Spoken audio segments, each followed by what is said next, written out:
அன்புக்குரியவர்களே, எப்படி இருக்கீங்க? சந்தோஷமாக இருக்கீங்களா?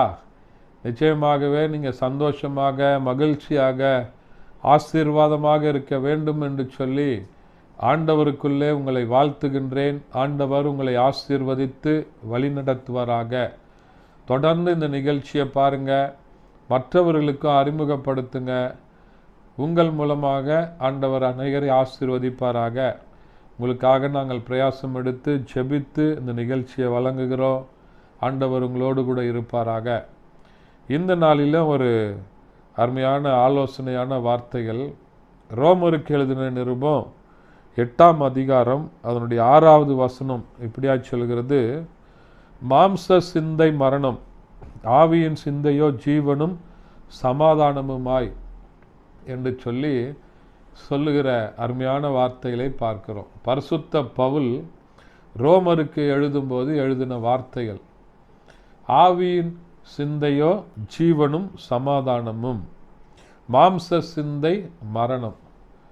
எனக்கு அருமையானவர்களே, மாம்ச சிந்தை மரணம் என்று சொன்னால் இந்த நம்ம இருக்கிற இந்த சரீரத்திற்கு, மாம்சத்திற்கு மரணம் உண்டு, ஆவிக்கு மரணம் கிடையாது.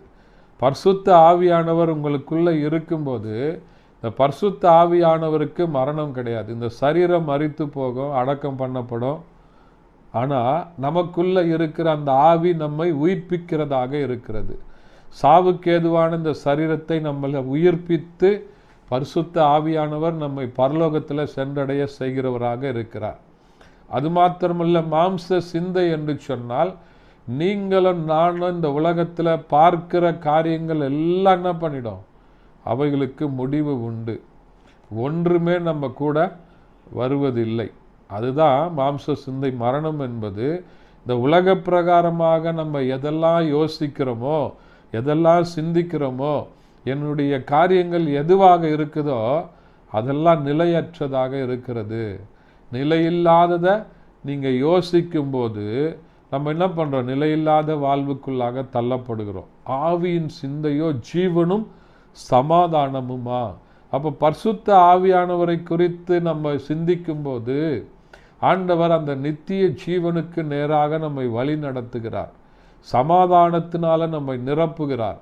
இந்த பரிசுத்த ஆவியானவர் நம்முடைய இருதயத்துக்குள்ளே வரும்போது ஒரு பெரிய தெய்வீக சமாதானத்தை கொடுத்து இந்த மாம்ச பிரகாரமாக நமக்கு இருக்கிற எல்லா சமாதான குறைவுகளையும் பரிசுத்த ஆவியானவர் நமக்குள்ளே வரும்போது நம்மளை விட்டு எடுத்து போட்டு ஒரு தெய்வீக சமாதானத்தை ஆண்டவர் நமக்கு தருகிறவராக இருக்கிறார். ஆகையினால் இந்த ஆவியின் சிந்தையை உடையவர்களாக, நித்திய ஜீவனை சுதந்தரித்து கொள்ளுகிறவர்களாக, தெய்வீக சமாதானத்தை பெற்று கொண்டவர்களாக நீங்கள் நான் இருக்கும்போது ஆண்டவர் நம்மை ஆசீர்வதித்து வழி நடத்துவராக.